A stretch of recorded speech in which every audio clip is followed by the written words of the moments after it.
செய்திருப்பாங்க, நம்மளை தவறான வார்த்தைகளை கொண்டு பேசியிருப்பாங்க.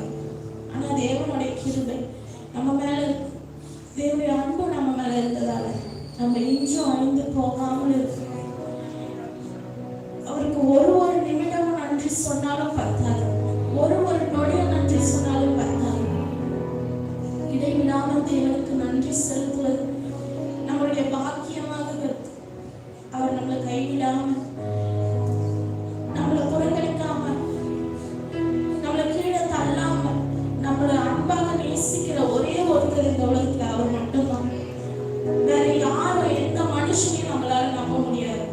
தேவன் ஒருவரை மாத்திரம் தான் நம்மளால நம்ப